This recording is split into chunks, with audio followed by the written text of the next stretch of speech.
It is 1926, you just signed a lease on a basement beneath a pasta restaurant in Lower Manhattan. The plan is simple. You are going to sell illegal alcohol to strangers in a room with no windows, no fire exit, and no legal right to exist. Your mother thinks you opened a sandwich shop. You did not open a sandwich shop. Let's talk about what you actually spent before a single customer walked through your door. The basement lease runs you about $40 a month, which sounds cheap until you realize you also need the restaurant upstairs to keep operating as a front, which means paying a cook and a waiter to sell spaghetti to nobody. That is another $60. Then there is construction. You need a hidden entrance, not a door with a curtain over it, an actual concealed passage, a carpenter who knows how to build a false wall and also knows how to keep his mouth shut costs roughly double what a normal carpenter charges. You install a peephole with a sliding panel. You bolt a steel, reinforced door behind the false wall. You run a crude ventilation pipe to the surface so your customers don't suffocate. Total renovation, roughly $300. In 1926 money, that is a used car. Now, the alcohol. Your first supplier is a guy named Sal, who knows a guy who knows a boat captain, who picks up crates from a Canadian schooner anchored 3 miles off Montauk. The whiskey Sal delivers comes in unmarked bottles. Some of it is actual Canadian rye. Some of it is industrial grain alcohol redistilled in a bathtub in Hoboken and colored with caramel. You can't tell the difference until someone drinks it. A case of 12 bottles from Sal costs you around $90. Before Prohibition, a case of decent whiskey cost maybe $20. You are paying 4.5 times the legal market price for a product that might blind someone. You buy 10 cases, $900, that is your opening inventory. Then there is the band. A 3-piece jazz combo, piano, trumpet, drums cost you $15 a night. You need a bartender who won't skim too much. You need a doorman who can size up a stranger in 4 seconds and decide if they're a regular, a referral, or a federal agent. You need a busboy. Total nightly payroll sits around $35 before you've poured a single drink. Add it all up. Before you opened, you spent somewhere north of $1,500. Your silent partner, a garment district wholesaler who put up half the money, expects his cut returned within 90 days. You need to clear roughly $17 a day in pure profit just to hit that target. Doesn't sound hard. It is extremely hard. Opening night goes beautifully. Word spreads through a network you cannot advertise. There are no flyers. There are no newspaper ads. A friend tells a cousin tells a co-worker. They show up at the pasta restaurant. They order a plate of spaghetti they won't eat. They walk to the back. They knock. They give the doorman a name. He slides the panel. They step into a room with 30 chairs, low-light cigarette smoke so thick you can taste it, and a trumpet player blowing something gorgeous that nobody outside can hear, because the walls are lined with cork. You charge 75 cents for a glass of beer. Before Prohibition, beer cost a nickel. You charge $2 for a whiskey cocktail. The bartender mixes it heavy with sugar and citrus, partly for flavor, partly to mask whatever chemical reality is hiding in that bottle. A round of drinks for a table of 4 runs $6 to $8, tips flow. The cash box fills. By 1 in the morning, you've taken in $140. You feel rich. You are not rich. Here is the morning math. $140 in gross revenue. Subtract $35 for staff. Subtract roughly $40 in liquor cost for what was poured. Subtract a prorated $3 for rent. Subtract $2 for ice delivery, which is a real line item because you can't exactly call the ice company and say it is for your illegal bar. Your net for the night lands around $60. $60, not bad, except that number assumes nobody stole anything. It assumes every bottle Sal delivered was full. It assumes no glasses broke. It assumes nobody vomited on a chair. It assumes you didn't have to pay off the beat cop who wandered past the restaurant at 11 and heard trumpet music coming from underground. You did have to pay him. That was $10. Your real net is $50 a night. 5 nights a week. You clear $250 a week. Your partner's money comes back in 6 weeks. You start thinking about expansion, better furniture, maybe a singer. Then Sal doesn't show up on a Thursday. No call, no message, no explanation. Sal just doesn't appear with your 3 cases of whiskey. You have enough stock for maybe 2 nights. You send your busboy to find Sal. The busboy comes back and says Sal got arrested trying to unload crates at a dock in Red Hook. Sal's entire supply chain just evaporated.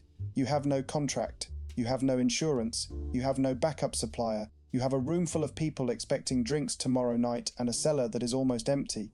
This is the part nobody romanticizes. You are running a business where your entire supply chain is one arrest away from collapse, and you have zero legal recourse.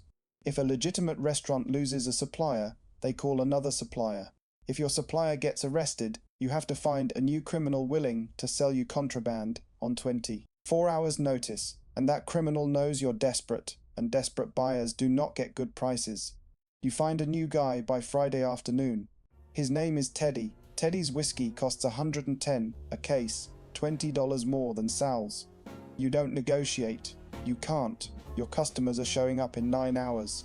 You buy 4 cases at the inflated price and absorb the hit. Teddy's whiskey also tastes different. Worse. One of your regulars, a lawyer from Midtown, takes a sip and makes a face like he just licked a subway rail. He doesn't say anything. He just doesn't come back. 2 of his friends stop coming with him. That is $8 to $10 a night in revenue that quietly disappeared because your backup supplier sells garbage. 6 weeks in, you're breaking even. Not ahead, even. Then a new problem. Someone opens a competing speakeasy 2 blocks away. Their whiskey is cheaper. Their band is louder. They have women. Specifically, they hired attractive hostesses to sit with customers and encourage them to buy more drinks, which is a business model that works spectacularly well and which you did not think of.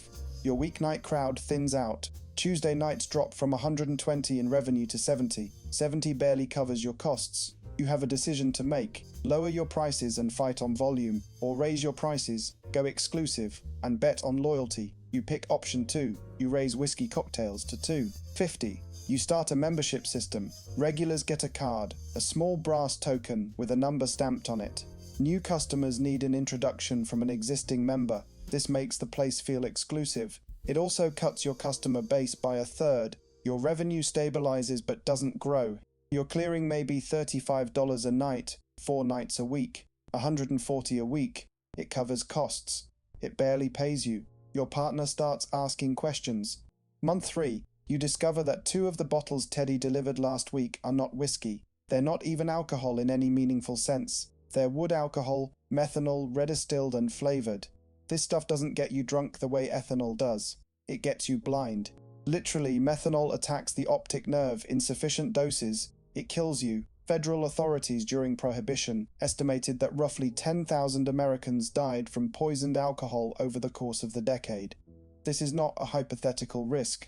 This is a shipment sitting in your cellar right now. What do you do with it? You could dump it. That is a $40 loss you can't absorb. You could send it back to Teddy. Teddy will laugh at you. You could dilute it heavily, mix it into cocktails where the sugar and lemon and bitters might mask it, serve it, and hope nobody goes to the hospital.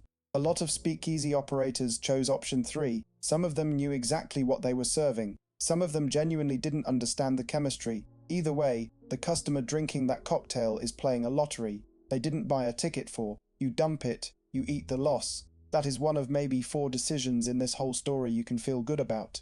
Month 4. A plainclothes Prohibition agent walks into the restaurant upstairs, orders spaghetti, and starts asking the waiter questions about the basement. The waiter panics and gives a terrible answer, something like, "Oh, that is just storage." The agent doesn't push it. He finishes his spaghetti. He leaves.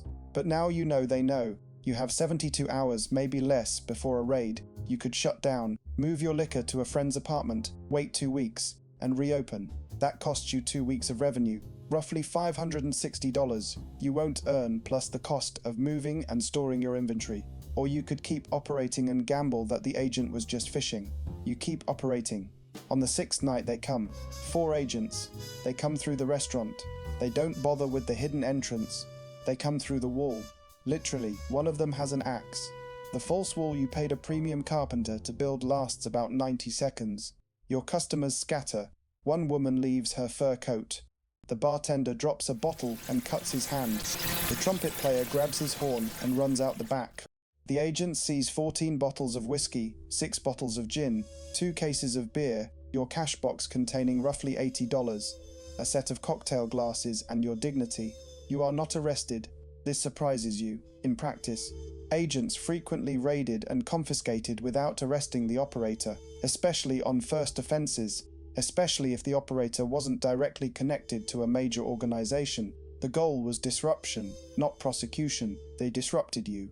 Your cellar is empty. Your cash is gone. Your false wall has a hole in it.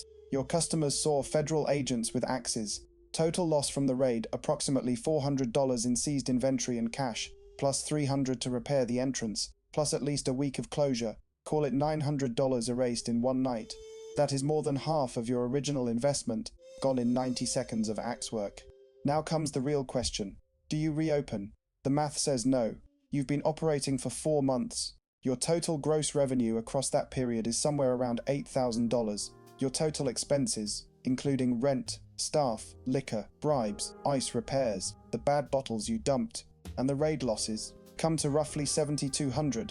Your net profit for 4 months of illegal activity, constant stress, and the genuine possibility of prison is $800. That is $200 a month. A factory worker in 1926 makes about $120 a month, so you are ahead of a factory worker, but a factory worker doesn't have to worry about federal agents with axes. Your partner wants out. He is done. He takes his initial investment back, which you can barely cover, and walks away. You are alone in a basement with a hole in the wall and a trumpet player who wants to know if he still has a gig next Friday. You reopen. Of course you reopen. Because the one thing Prohibition guaranteed was demand. People wanted to drink. They wanted to drink before the law passed. They wanted to drink while the law existed, and they would want to drink after the law was gone.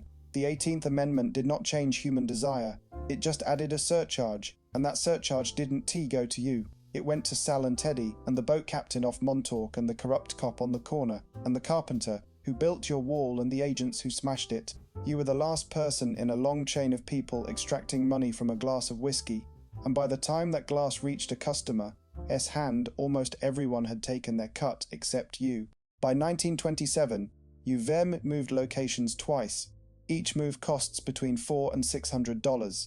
You lost 2 more shipments to supplier problems. You paid off 3 different police officers. You approximately 11,000 drinks. You made, after every expense, about $2,400 over 14 months. You could have managed a legitimate restaurant for roughly the same income and slept through the night. Some speakeasy operators got rich, the ones connected to organized crime, the ones running massive operations with political protection and bulk supply lines and multiple locations. They made fortunes. But the small operator, the guy with 1 basement and 1 supplier and 1 nervous waiter, that guy was running a business where the profit margin was constantly being eaten by the cost of being illegal. The price of a drink went up 400%. The cost of doing business went up 600%. The difference between those 2 numbers is where your dreams went. When Prohibition ended in 1933, thousands of speakeasy operators applied for legitimate liquor licenses. Most of them were approved. They could finally sell alcohol without bribing anyone, without hiding inventory, without building false walls, without worrying about axes. Their costs dropped overnight. Their prices dropped too, but their margins improved because they were no longer paying a tax to every criminal and corrupt official between the distillery and the glass. So here is the question nobody likes to answer. If you could go back and do it all over again, same basement, same city, same year, would you open that speakeasy? Or would you just open the sandwich shop and let someone else worry about the axes? Doesn't matter. You already signed